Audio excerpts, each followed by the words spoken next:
I built an app, and it was fantastic. You would choose a location. Are you at home or are you at the office? You read down the article, somebody pressed the bloody button too soon. That's all that actually happened here. I was ready for tough questions.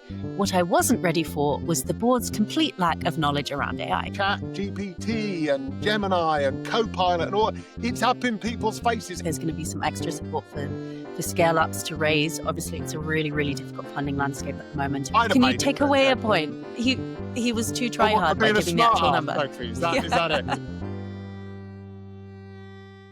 Hi everyone, David Crawford here. We're back for a new season of the CTO Lens. For those of you who remember, in the first season, we met some fabulous technology leaders. We talked to them about their experience and their journey to becoming a CTO. We talked about some of the trials and tribulations. They shared a few vulnerabilities, and we got a really good feel ourselves and for our audience about what it takes to become a modern CTO. We had a little bit of a laugh on the way, the occasional bit of controversy, and even one of the sessions left us a little bit tearful. So in a good way, though, in a good way. But we're back and we've taken some feedback from our viewers. Thank you for everybody who subscribed, liked, followed any element of our podcast. Please keep doing that. That's really great. It means that more and more people can join in and listen to some of the conversations we're having with some of the world's best CTOs, CIOs, technology leaders. But we thought we'd change it up a little bit based on some of the feedback. So you will see I am joined by the marvelous Sophie Valentine, another London Technology Leaders regular, somebody who should be very familiar to most of you, and who's going to join me so that we have a little bit more of a balanced view, a little bit more sort of back and forth rather than me monologuing to you. And I think Sophie and I, we share some perspectives, but we have some different perspectives. So we're going to get into that a little bit and see. We'll be bringing back guests. We're going to focus on a smaller, more detailed segment of those guests' experience. And then we've got some fun and games as we go through the rest of the podcast. So stay tuned, and hopefully the CTO Lens will continue to be a brilliant podcast for you all. But first of all, I would like to officially welcome and introduce my new co-host, Sophie Valentine. How you doing, Sophie? I'm fantastic. Thank you so much for the introduction, David. And I have to say, well, before I introduce myself, I love your monologues. So I'm hoping not to detract from them too much by being here. But yeah, no, it's fantastic to be here. Really, really delighted to be joining, what I think is a fantastic podcast series and hugely valuable, and hoping to offer a little bit of a counterpoint. For anyone who hasn't been to one of our Women in Tech events or seen me pop up in an LTN event previously, I'm a product person. So I always feel a little bit out of place, but it's so wonderful to kind of come in and wedge myself in those conversations where we start really talking about, how are we using technologies?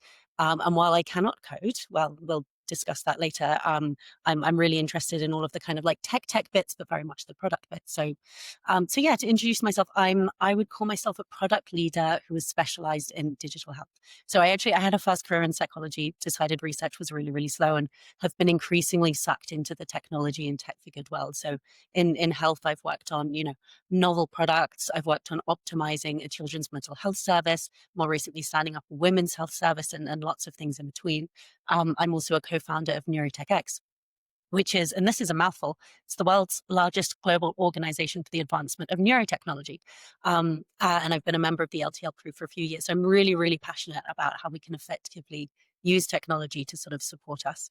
And yeah, as you mentioned, why I'm here to keep you company a little bit, try not to interrupt the monologues, offer a bit of a counterpoint. And I think you mentioned feedback. I was asked for by name, I believe. So, we had to bring me along. That was a joke. That one was a joke. Although I haven't actually seen the feedback myself, so you never know. Well, you're more than welcome, Sophie, and I think you will be a big counterpoint to me. I think we'll both get quite passionate about some stuff as we go through. So, watch out for the sparks flying there. But yeah, I think you bring a really good perspective, Sophie. I think let's cover the obvious first. You're a female, I'm a male. You're coming more from the product side, I'm coming more from the technology side. I think these aren't flashpoints. I think they're perspectives, and it will help us to have a more rounded conversation. So I'm really looking forward to that. But Sophie, let's get into who we are a little bit. Let's play a game that you often play in a pub, certainly with your teams or whatever, right?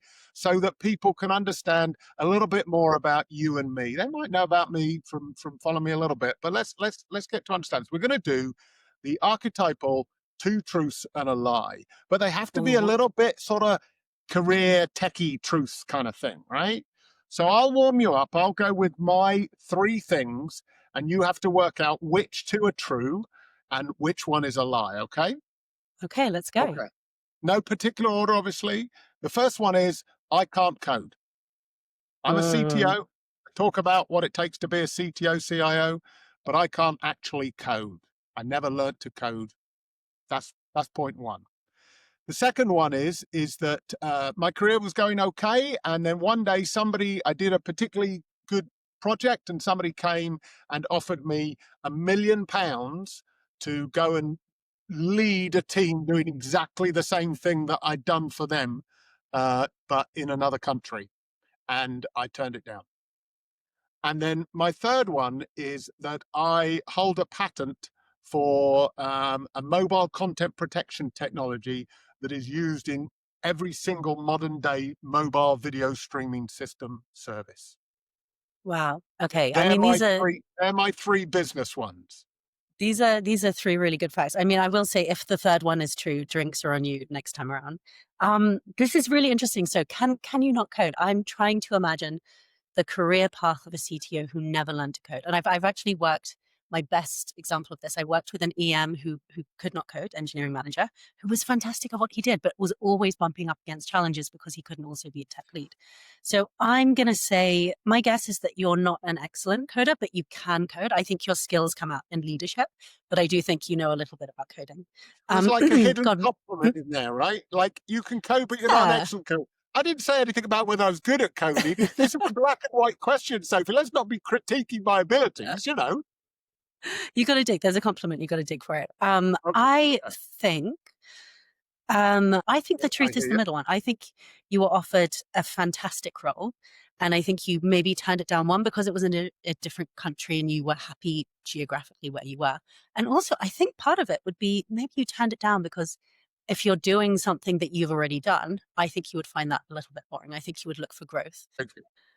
Okay, I'm going to say the patent is true. You have a patent. So the lie is that you can't code. The other two are true. Okay. Cool. So I can code. I'm not very good at Okay. coding, right? Okay. So you you Can I you get a were point right for there. that? I can code. So that is the lie. I can code. I'm not very good at coding. And once in my career, when I hadn't coded for years, I was having a performance review with my boss, pretty senior guy, and he was sort of he wasn't very good at performance reviews. He was one of those guys, he'd rather just take you down the pub and chat to you, you know, sort of thing. But he'd been on some training course and he was like, right, I've got to give structured feedback. So he was fishing around and he sort of went, yeah, I think you could be a bit more technical, Dave. And I was like, Mm, all right, okay. And he was like, yeah, yeah. He said, like, you know, you could just follow the the technology a little bit more, be a bit closer to the code and to the technology, sort of thing, right?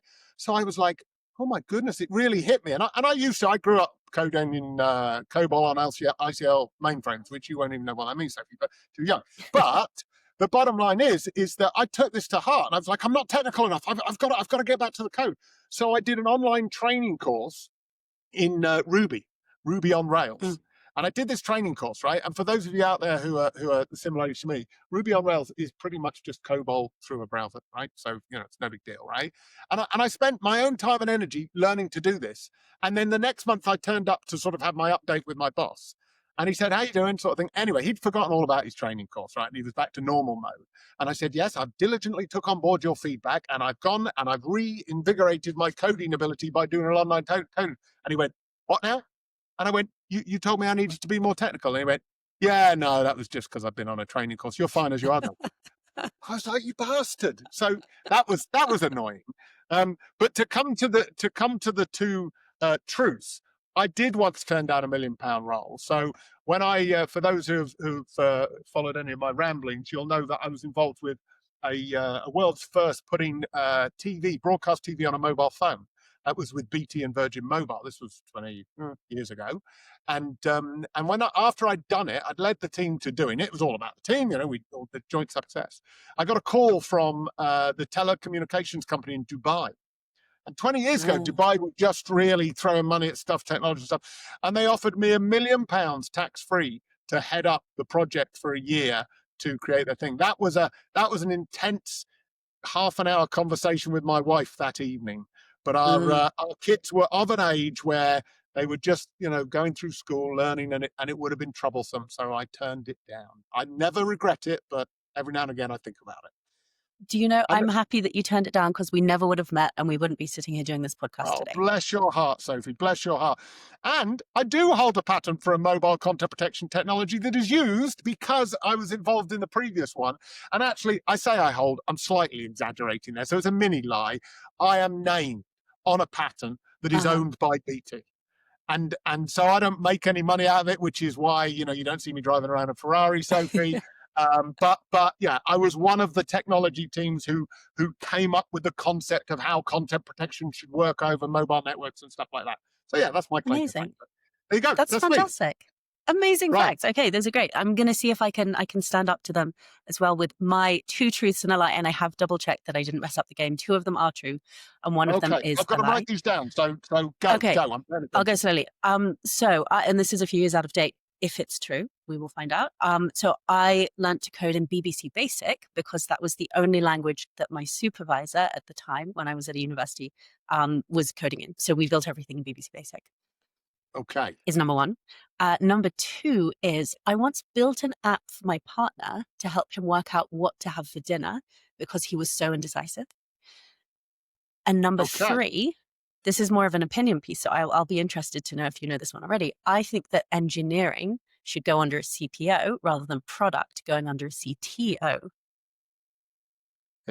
If that's true, then we're finishing the Ugh. podcast now, Yeah, and yeah. and our relationship is over, Sophie. So, what can I say? All right, so we've got BBC Basic was your first language because your supervisor didn't know anything else.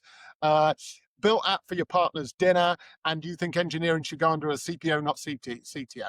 Okay. Yes. Uh, the BBC Basic sort of dates you, but you're not that old. But then if your supervisor was stuck in the Stone Age, maybe that was all they could teach you, right? So I think, and actually the fact that you even know what BBC Basic is makes me think it probably was part of your life at some point. So I'm going to go true with that. I think you do think that the engineering team should sit under the CPO, not the CTO. Maybe we could stretch that to say CPTO, but I think Yeah. that you think they should be guided under the CPO. I think maybe I'm not sure about that one, Mhm. but I don't think you built an app to remind your partner or so your partner could choose what he wants for dinner. I think that's not true, but you probably built an app for him for something else that's just as embarrassing. That's my guess. Okay. So that the Okay. middle one is the one that's not true. That's my guess. Okay, interesting. You're close but no cigar. So the first one is true. So I did have to learn BBC Basic, and hopefully not dating myself too much. It was very much he knows it, I need to know it. Yeah. Really, yeah, really, really fun learning that. We actually were working on acorns. The second one actually is true, and I didn't think it was embarrassing. So now I'm hoping my partner doesn't listen to this and go, "Gosh, how embarrassing!" But no, I built an app, and it was fantastic. You would choose a location: are you at home or are you at the office? And it would say these are the nearby restaurants, or in the office have a piece of toast. I was very proud of it. It was called Feeder with like a feed and then an R when it was cool Yeah. to take out vowels from names of products. So Yeah. that was true. And then the lie was that I don't necessarily think that engineering should go under a CPO. I do like your CPTO angle. I think it depends on what you're building and what's the skills of the team you have and all of these things. So that is my lie. Okay. Okay. All right. So you did build an app so your partner could choose dinner because he was indecisive. Right. Okay. And yet, Sophie, you recently married your partner, didn't you? I mean, It you was know, a good app. I had sealed the deal. Yeah.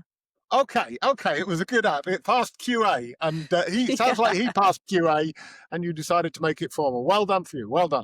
That's really good. So hopefully you got to know me and Sophie a little bit more, and we'll try and do some of those things going forward so that you keep in touch with us and what we're thinking about.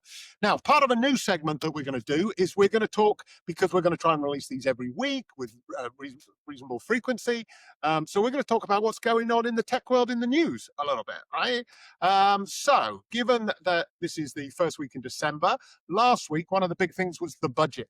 So the budget came out. Now, there's lots of news about the budget. We're not going to start boring you with our opinions on Rachel Reeves and what she did with the budget and all that kind of stuff and what it means for families. We're going to focus in on the technology angle on this, right? So we're going to have a look and see how budget stuff last week maybe impacted the digital and technology community. So, Sophie, you got any thoughts on this? Did you come away thinking, yes, this is important? I mean, you work in a lot of startups. You know, there's funding needed there, et cetera, et cetera. Did you get excited about the budget, or were you like, nah?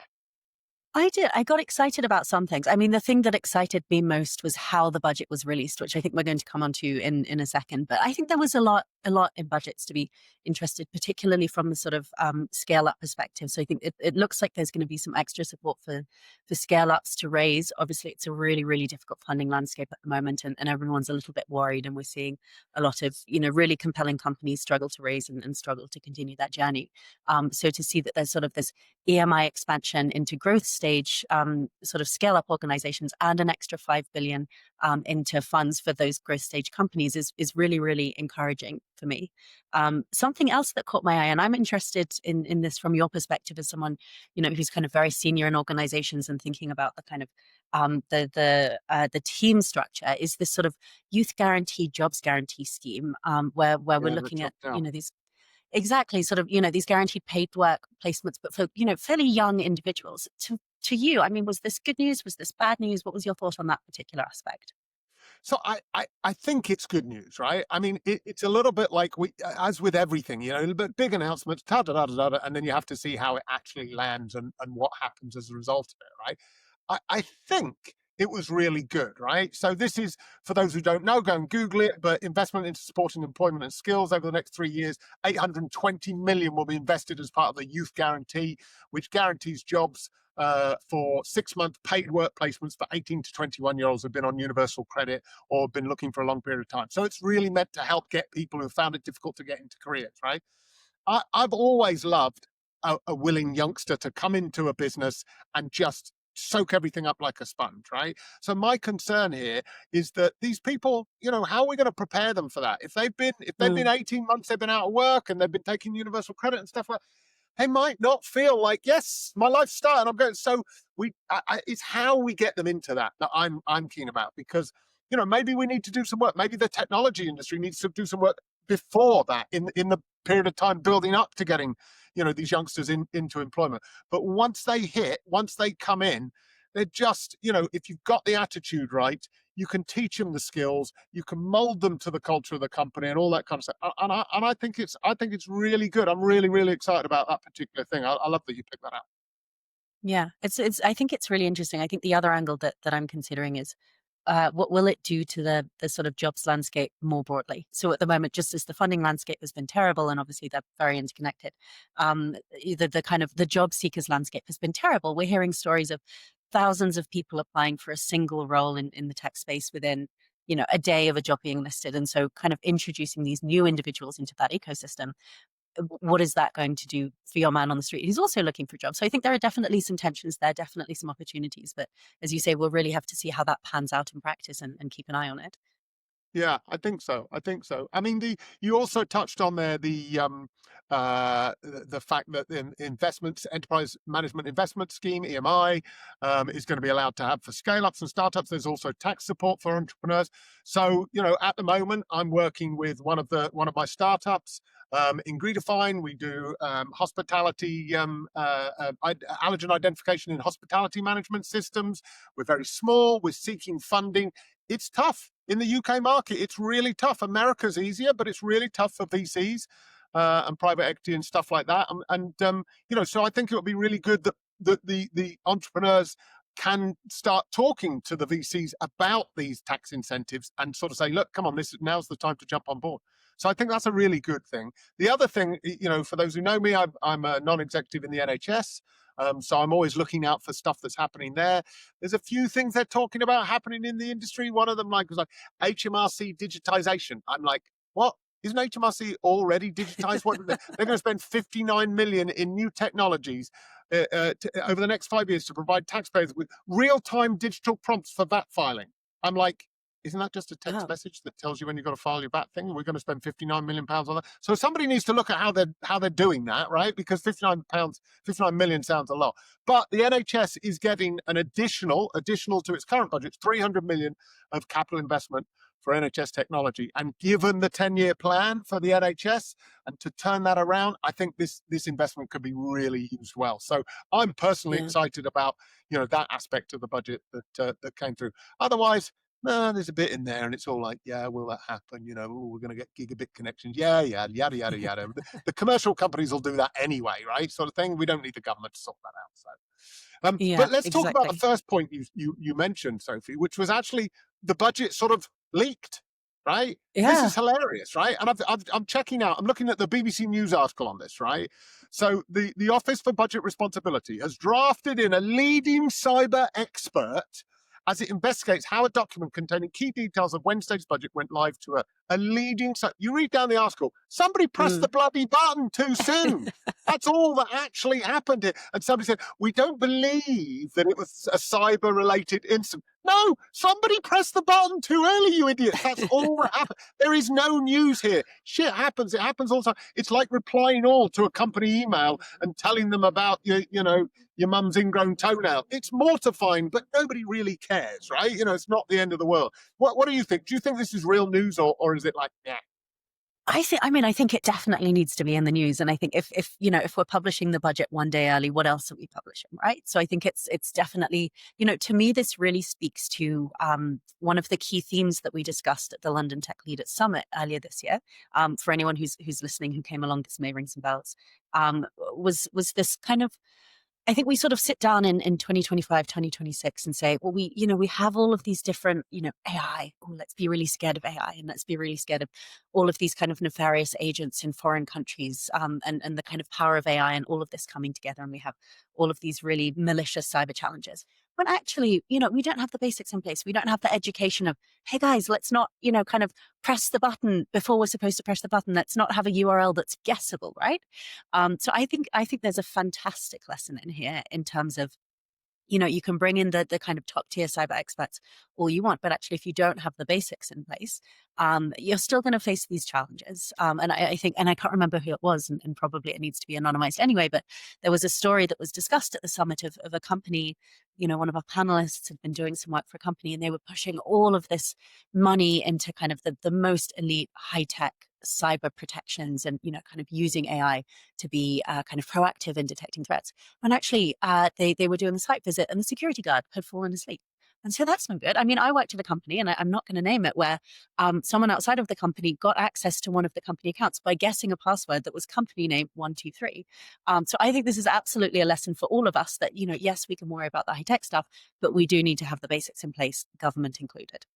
Yeah, including analog security guards not falling asleep, right? That's Yes, exactly. Just a little bit of coffee. It's not that expensive. all right. So somebody should be held to account, but get your basics right first. I think that's wise words, Sophie. Okay, well, listen, we're about to move on. Now, before we do, I'm just going to give a little shout out to our producers. We've got Luke and Will in the background. Anybody who's hung around any of these podcasts before, or London Tech Leaders may know them, and they're looking after us, guiding us through this, which is absolutely great. I'm just going to give a small pause here so that they can do some magic and edit in some kind of birthday celebration type emojis flying around the screen, right? So we should just stay still for a second, Sophie, right? So they can do it.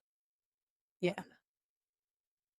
Okay, right. That gives them time. Okay. Don't say we don't throw you a bone, guys, right? So here's why we're celebrating. We're celebrating because yesterday, day before, guess who was 3 years old? Am I Huh? guessing? Yeah, you're No, the guessing. audience are Who else guessing. am I Oh, I'm talking to? guessing. Sophie? Who are you?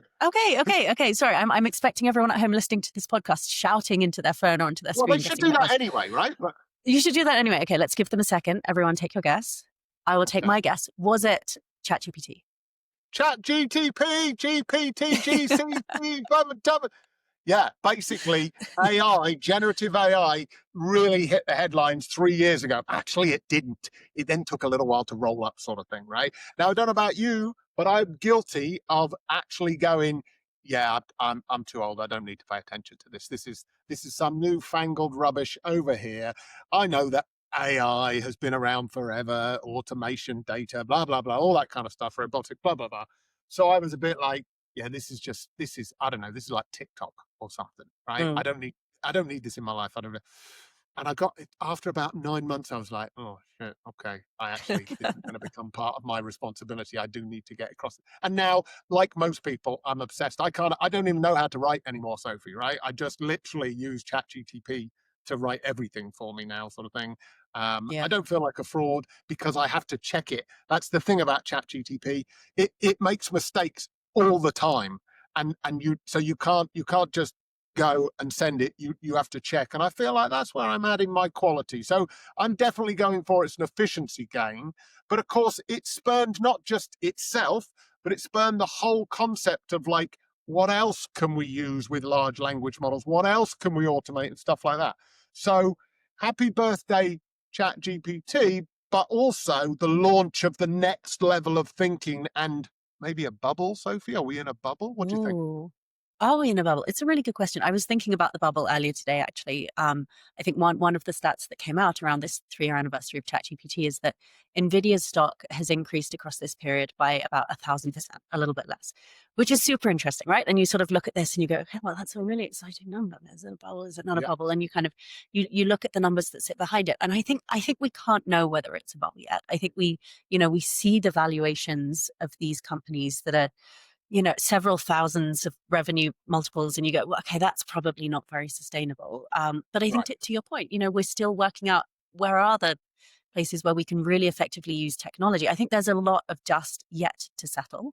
And I mean, health is a fantastic example. You and I kind of both work in the space, and we've seen a lot happening in health. I think some of the kind of key figures that come out or key stories that come out for me, you have these kind of N equals one stories of the health systems really let someone down, and a desperate mother has typed her child's symptoms into ChatGPT and she's completely solved it, and now the child is absolutely fine, and otherwise they would have really struggled. Okay, fantastic.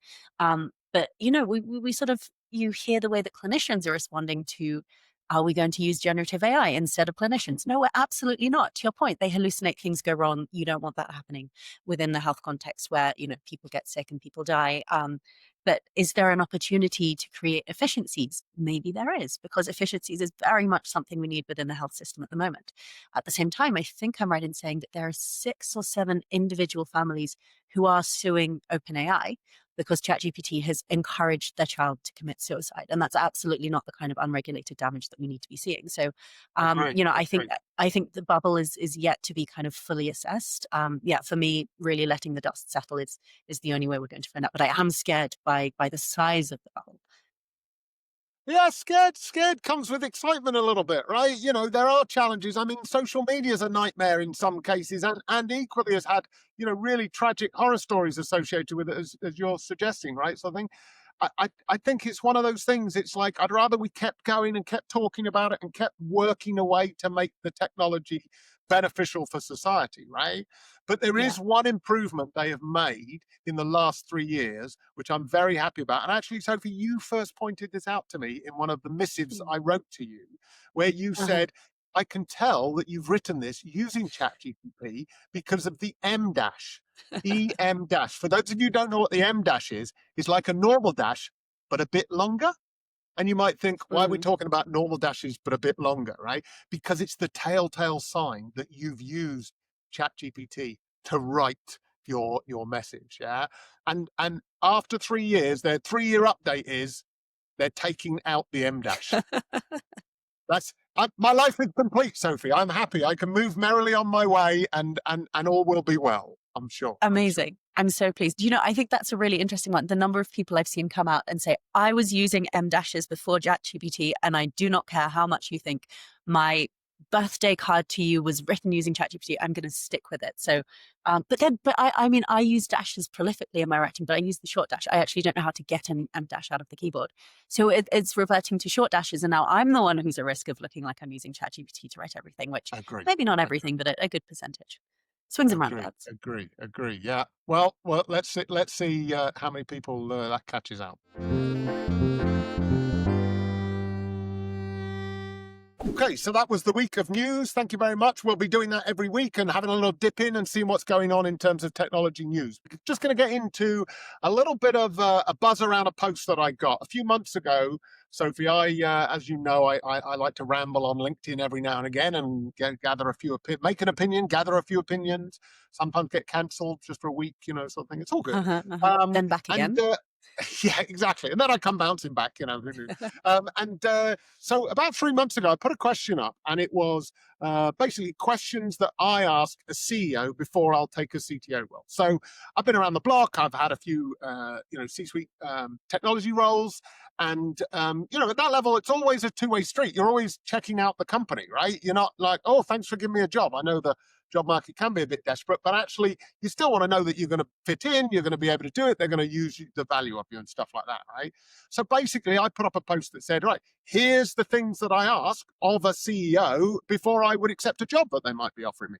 And I got a lot of comments. And so I'm just going to quickly go through each of the questions with you, Sophie, and then you give me your Mm, view on why you think that maybe matters, whether it's yeah, important to you. And, given you're coming from a product world, but you join companies, you join startups as well as scale ups. So it might mean different. So just give me your opinions on this, and we can always look at some of the comments. So fab. Yeah. the first thing I said, the first question was, what's the biggest challenge for the company right now? So what was behind this, right? Basically, I'm trying to understand where the company is and whether they're just bringing in, a technology leader because it's like well, we need a technology leader, or whether it's like, it's core to their mission and stuff like that. So, but often you get a little bit of like, sorry, I'm recruiting you. Why are you asking me what my challenges are, right? So things, but I think that's a really important one. How does that work for you? Yeah, I think it's a really, really interesting question. I mean, from the product perspective, and obviously there's a huge amount of overlap between, product and technology, and depending on the size of your organization, it could well be exactly the same thing. I've definitely sat in interviews where I've said, well, why are you, if you're the first product person coming in, why are you hiring a product person? Why are you investing in this team, assuming you're not just replacing someone who was there before? And they go, oh, well, I mean, that's just what you do when you get to this size. You bring in a product person, you kind of wheel them out because that's how it's done. And often, my response to that will be, okay, but what is the challenge? What is, what are you seeing that isn't where you want it to be, that is leading you to make this move, right? And I think often what I hear is, well, we just want to grow, we kind of want to do better, and there can be a lot of confusion. So I think for me, knowing at that stage of an interview, either you don't know what the challenge is, great, we're going to spend a lot longer in this interview trying to kind of unravel what's going on in the business, or you do know what it is, fantastic, let's move, or fantastic, that doesn't sound like a challenge that I'm best placed to help with, but let's kind of continue the conversation and see where it goes. You've hit So two yeah, key points there, Sophie, right? Two really yeah, key important points. One is if they can't articulate the challenge, that just makes you think, do these guys know what's going on in their company, sort of thing? So that's if they can roll it off the cuff and go, right, well, I've got problems, then that's really good, yeah. And then I think the second point you're making is like whether you're the right person. That's the two-way yeah, street I'm talking about. They might be able to articulate their challenge, and then you go, "Oh, that's that. I can't really. Yeah, that's not going to be me," yeah, sort of thing, right? And then it becomes an honest conversation, and everybody wins, right? exactly. All right. So next question I ask after that, if I'm still in the room at this point, is how do you see the role of technology in your business, right? And I always think this is a really revealing answer. Do they see it as a cost center to be managed? Is it a useful enabler to the business, but just quietly in the background? Or is it a driver of future growth and competitive advantage, right? Now, I'm going to caveat this with none of those answers necessarily matter as long as you know the answer to it and it suits you. Some people are IT managers, right? And they just want to go in, manage the cost center efficiently, deliver a quiet service, no problem. They don't want the limelight, all that kind of stuff. An organization need that, right? I'm in a CIO. One of my fractional roles at the minute is a CIO role. The CEO told me on day one, you're an enabler for the stuff the business is doing. It's a manufacturing business. It's not a digital technology business. They've got huge technology challenges and concerns to enable it. So it's a good, interesting role from that point of view. But it was very clear you're an enabler, you're not the thing. And that was like, fine, I get it. And I could go in on that basis, right? So I think this helps set the context for what you might be able to do. How do you look at that? Yeah, absolutely. Yeah, I totally agree with you. And I think there's, for me, there's almost a triangulation between, what are you hearing in terms of how do they see the role of technology? What do you want to be yourself in that role? Do you want to be, an enabler? Do you want to be really driving the business forward? But also, how does that reconcile with the business, what it's doing, the landscape that it sits in, that kind of broader context. I would always be interested and nervous to sit in a conversation where looking at the landscape, there's a real opportunity for technology to be a driving force of the company. But actually, the CEO sees it as an enabling function. It's not something to invest in. Or vice versa, you've got a CEO who's really pushing for technology to kind of bring the business forward. But actually that, it doesn't really reconcile with the model of the business or the sector that it's in. So for me, it's the triangulation between those three things. Do they feel like they are really kind of resonating together? I think that's spot on. Which brings us to the third point, and this one actually was the most commented on question from the post that I did, and everybody was like, "Yeah, yeah, yeah, yeah." But it almost feels like the most embarrassing one to ask, which is, how does your exec team operate together? How does your exec team Mm. work together? And again, you're this person applying to come into this company, and you're going, "So the C-suite, how's it going?" Right? Are you all a bunch of Mm. idiots? Do you all argue all the time? Are you high performing? Have you all read the book Five Dysfunctions of a Team? Sort of thing. Or, yeah, blah blah blah. And I get some looks with this one, right? But actually, again, somebody once described me as, you're a person who likes to run towards the fire, and I was like, am I? Oh, yeah, maybe. Sometimes when they say, look, to be honest, we're clever in our own domains, but we're a bit of a shit show, right? There's a bit of me that's attracted to that. My coaching side comes out. I've been on a lot of good and bad executive teams, and I'm like, oh, maybe I could help here. Maybe there's something broader than just being the tech guy. So, but sometimes you want to hear, we got it going on. We know we know where we're at. We've got this. And also the other thing is, often I'm looking for them to say, well, why don't you meet them, right? I Mm. don't just want to meet the CEO before I take a CTO, CIO role, right? I want to meet some other people. I want to check out who they are, how they feel about technology. Yeah, yeah, absolutely. I think they always say that, the things you commit to most with the minimum exposure is, renting or buying a house. You walk around a couple of times and then you live there for multiple years. It's massive. And then the same with a job. You might have a handful of interviews and you sort of try to meet people, but they want to bring someone in, and then you're committed to something for, 8 to 10 hours a day, if you're lucky, for, a whole number of years. So definitely kind of pushing to meet the team and understand that dynamic, and really hoping to see that there's an awareness. And as you say, everyone says they've read the five dysfunctions and they can list them, but do they truly know how they sort of interact, what the theory is, and how that applies to that team in particular? We spend a lot of time talking about strategy versus execution, and I'm always floored by, it doesn't feel like execution should play as big of a role as it does, but it really, really does. So while you can walk in and you can look at everything on paper and say, yeah, this is fantastic, really understand where you're going, really resonates with me, having an understanding of who are the personalities, how do they work together, how aware are they, is going to be absolutely massive in, how comfortable you'll be in that position, and how much impact you can have in your role. Yeah, I think that's absolutely spot on. And understanding how they all think about their performance also is a really useful Yeah. kind of dynamic as well to understand. Like I say, that was the one where it got a most attention on my post, where people really sort of felt that was really important, but also quite challenging to get people to talk about Mm. that, right? Absolutely. Um, Yeah, I think there's a real art of this kind of genuine curiosity. It's very easy, going into that interview to say, well, I have to assume that you guys are all working together terribly because that's my safest starting point, and then I'll build up to, like, fantastic, you know what you're doing. But if that is kind of genuinely what you're holding in mind, asking a neutral question that sounds curious is really, really difficult. You'll slip up and say, you'll use an adjective that's harsher than it should be. So I think there's a lot of kind of personal, psychological, as you say, coaching work to get to a point where you really have that genuine, open curiosity about how is this team working together, with no assumptions and no fear about how they might actually be working together, so that, as you say, you don't accidentally offend someone when you ultimately might want to work alongside them. Yeah, I no, I completely agree with that. I completely agree, and you just got to feel your way through that. Sometimes there's not enough time in the interview process. That we Mm. all moan when we're hiring people. Oh God, it was a 28 interview process. I had to meet the HR's auntie, and, go around for dinner. And, we get all of that kind of stuff. But you're right, it's a big decision. And actually, the more senior the role, the bigger the responsibility generally. So I think you should get into that and invest in time. Which brings us to the fourth and final question that I think that's important. Although go and check out the post. We'll put it in the links afterwards, because there were other people who added in their own questions, and that was really useful as well. But the final question is, what do you want from me? Right? What do you want me to do? Not what do you want technology to deliver for you, but what do you want me to do?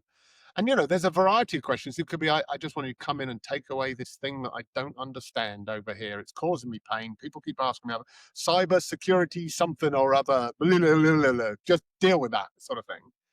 That, again, people can do that. Feels a bit uninspiring. If somebody Mm. says, I want you to join us in the C-suite and lead the company forward to discover new countries and worlds, that's like pretty inspiring stuff, right?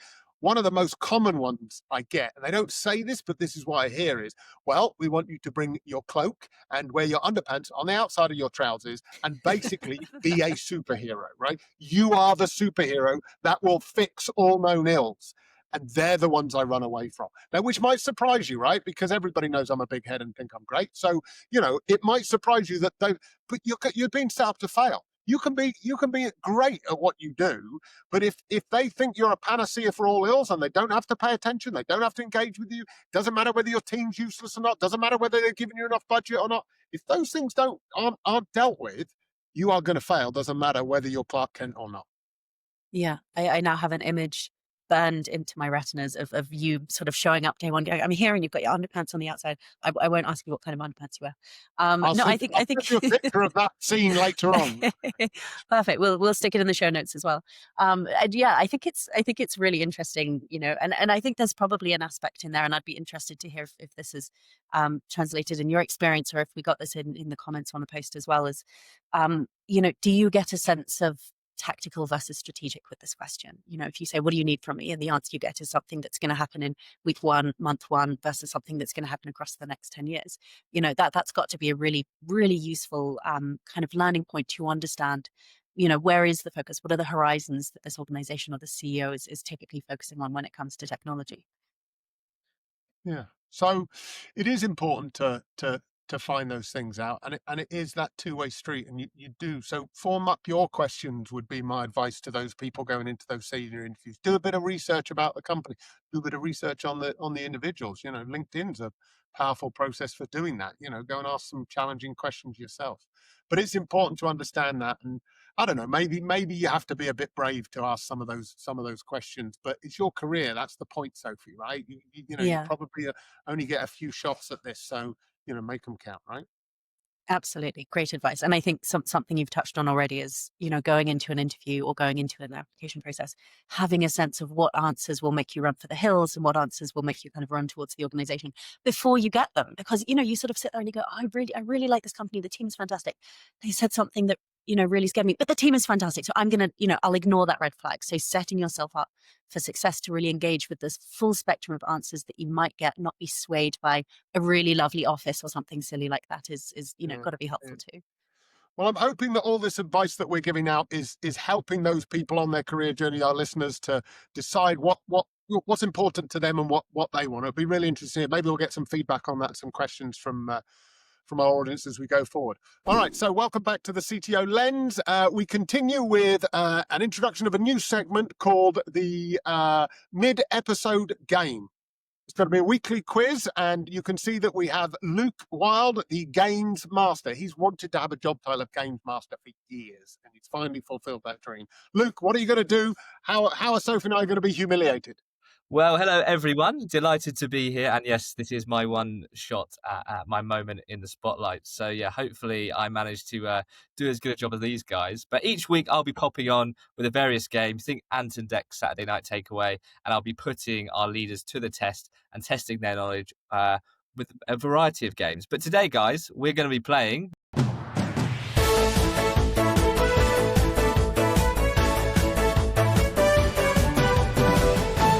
Higher or lower. Okay, so I'm going to give you a statement. It will relate to tech, and I need you to tell me if it's higher or lower. We'll be keeping a weekly scoreboard. We'll flash it up on the screen once we get a few more weeks under the belt, and we'll be playing for a very big prize at the end of this season. So yeah, keep your wits about you.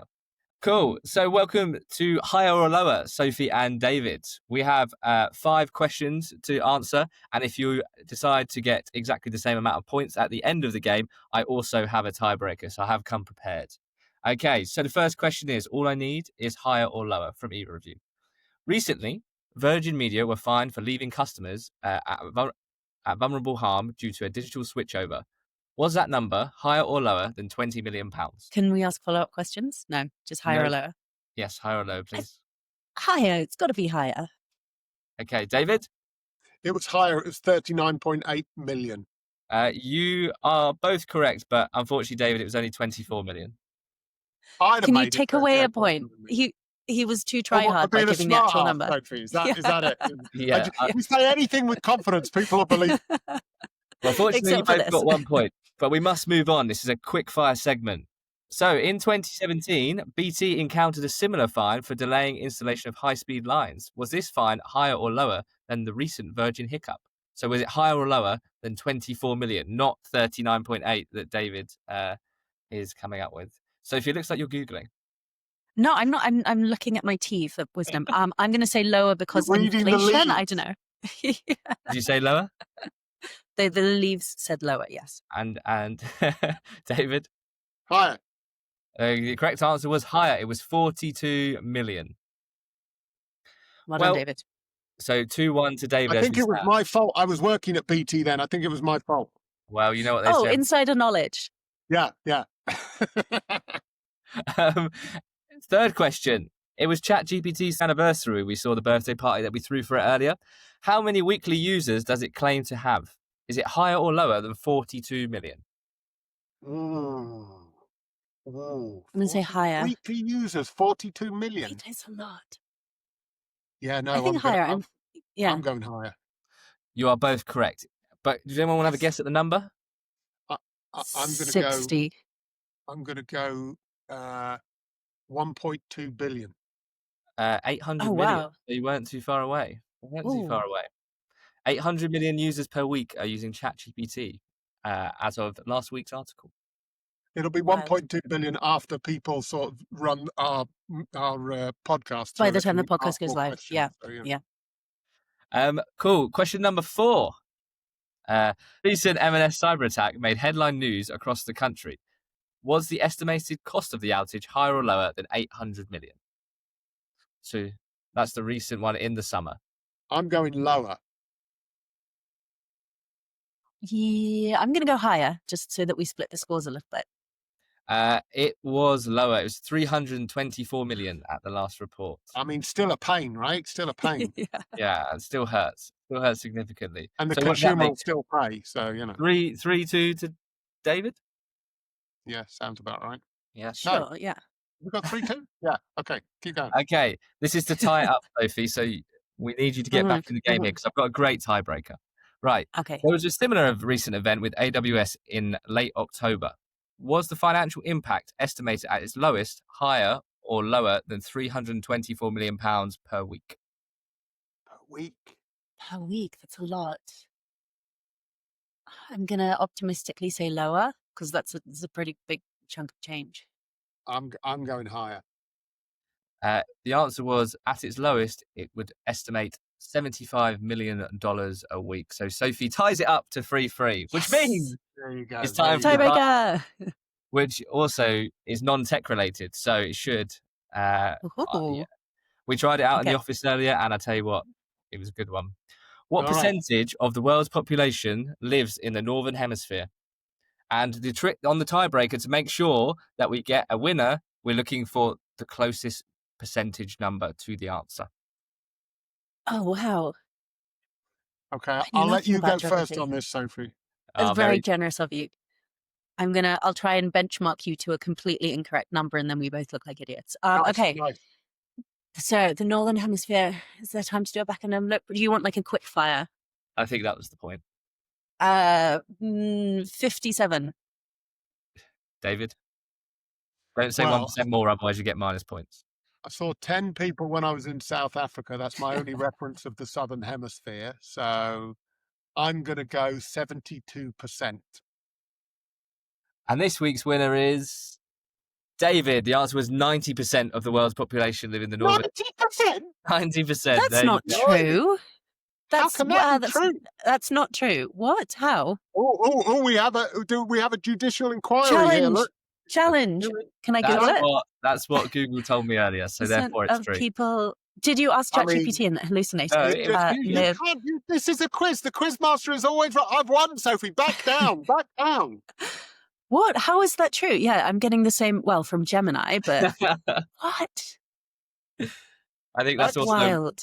also 1-0 to the games master for Well, doing his thank you, Luke, particularly as I won this week. As you say, we'll be having a scoreboard, so we'll see. Tune in for another week to see whether Sophie trumps me. I dare say she'll be doing a lot more research over the coming weeks to make sure that she completely beats me. But you know, this week I'm one ahead.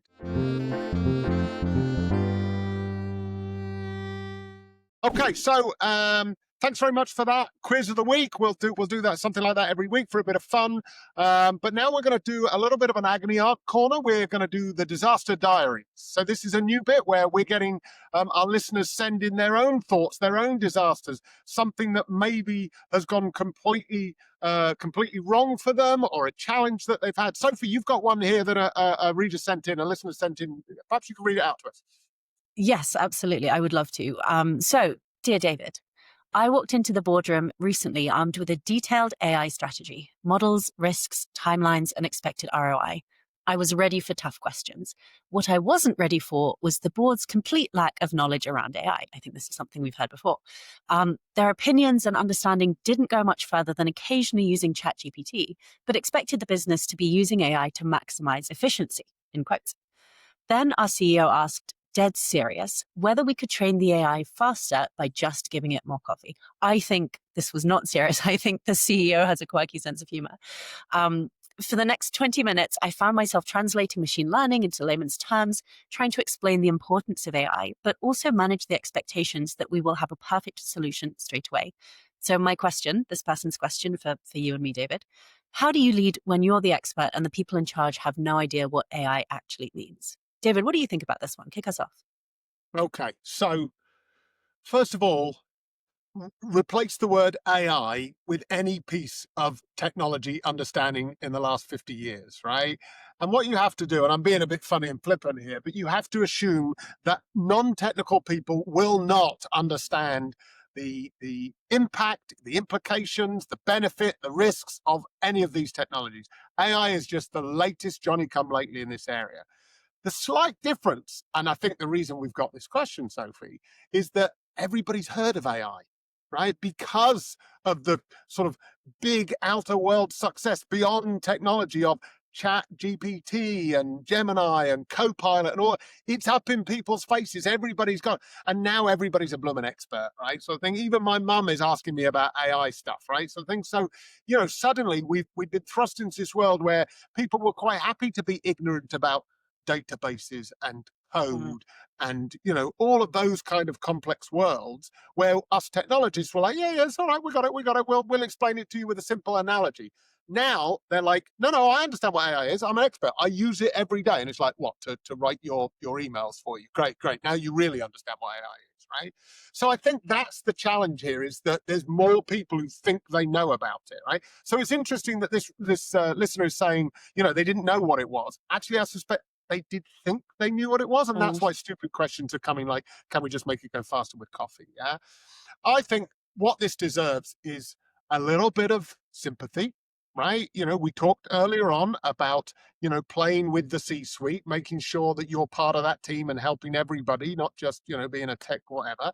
And I think that plays here. I think, you know, the user says, I found myself translating machine learning into layman's terms.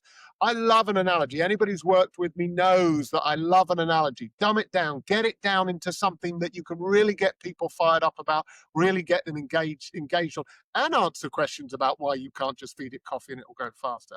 So I think, yeah, don't worry about the AI bit of this so much. Just understand everybody thinks they know what it is. Dumb it down, few analogies, get them on the same page as you. That's my approach to this. I totally agree with you. I love an analogy as well. And I didn't realize I was so overdoing it till I left a role and my farewell card was full of the analogy queen, we'll miss your analogies. But I think they're so powerful, right? Because this technology it's wildly complicated. There's a number of people who understand, you know, machine learning, AI, all the way to its core. I'm not one of those people. I imagine you're not, but kind of being able to communicate the slightly, you know, the more relevant aspects is so important, but so difficult. So yes, absolutely using analogies. I think for me, there's definitely a second piece, having absolutely been in this position of trust, because, that education is something that absolutely takes time.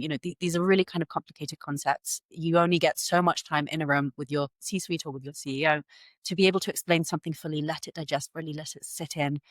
It's going to take a little while. So being able to hopefully already have, but if not, if you're coming into a new role, start to build that trust of, okay, I'll educate you. We're all going to get on the same page, but actually we can't necessarily educate all the way down. So trust me and trust my expertise, and have that confidence that if I say we can't give it coffee, I can explain it to you until the cows come home. If it's difficult to translate, trust me that we can't give it coffee.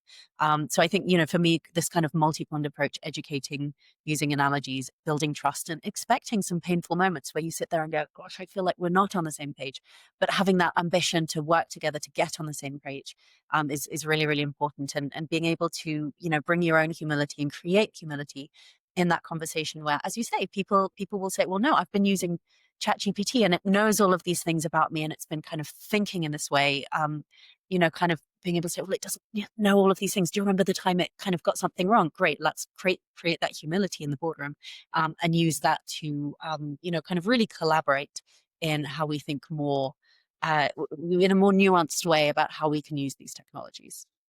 I think that's spot on, Sophie, right? I think that, use words like collaborate there, work as a team, et cetera, et cetera. And I think there's two things about that, right? So as technology leaders, as technology experts, I used to have a boss and he said, look, we've got all the data and we've got the smarts. We have to help everyone else, right? They're disadvantaged because, they don't understand computers. We do, and we've got all the data to back up all of our opinions, right?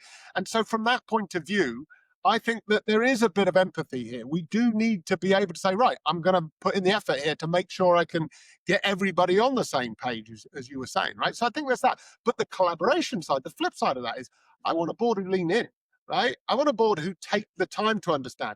I am so over CEOs, CFOs, COOs going, yeah, I'm not technical. It's just this like, don't talk to me about anything. I'm not technical, and I just challenge that all the time. I just say, what, you don't use online banking? And they're like, oh yeah, of course I use online banking. And you've never used Netflix? Yeah, of course I use Netflix. Then you're technical. You're using technical. You know what buttons to press and what. So let's meet in the middle. That would be my advice here, right? Let's be empathetic about bringing it to a common understanding, using analogies, patience, all that kind of stuff. But also, these non-technical people out there, you're in the C-suite, learn a bit, listen a bit, turn up with humility, ask intelligent questions. And us technologists, we love to share, right? We'll help you get to that level of understanding. So hopefully that will allow our listener to go with confidence and talk about their AI strategy and bring the board on the journey with them. I really hope that works. We're going to have to wrap up, Sophie. We've been so busy talking here. We're going to have to move on. Let's just have a quick recap on what we've done. So we've introduced a new format. A lovely Sophie has joined. You're going to be seeing her again every week. We're going to do this. We're going to go through and talk about what's going on in the news. We're going to focus in on a subject, probably some random post that I've done, which caused a lot of controversy. We like that. Sophie might start randomly posting soon, and then we'll talk about her random posts as well. It's not all about me. Although I do like to monologue. We established that right at the start. Yeah. So, and then Luke's going to come along and get us a game. And in between, we're going to slot in an expert in the industry, a technology lead, or maybe not a technology. We might get a recruiter in to tell us about how to recruit in technology. We might get all sorts of other people in. We might get one of these CEOs one day and ask them what they really think about technologists, right? That'd be great. We're going to get those people in. We want you to send us your disaster diaries, dear Sophie, dear Dave, right? What is it you want to know? We'll give you our opinion. You can see that we're clear on that. And any quiz ideas you might have, because Luke is sure going to run out of quiz ideas very quickly, right? That is it. Thank you for joining us for the second series of the CTO Lens. And I'd just like to finish by thanking my new co-host, Sophie. And Sophie, why don't you give us a few words to take us out? Well, thank you, David. I've had a fantastic time. I'm heartbroken that I lost at the quiz, but there is always next week. So thank you, listeners, for joining us. If you have enjoyed the podcast, do make sure to like us, follow, subscribe, comment wherever you get your podcasts. You can also follow us on LinkedIn to find out more about new podcast releases and our events. It really is your support that allows us to keep going. So, if you like it, make sure you click those buttons. See you next week, everyone.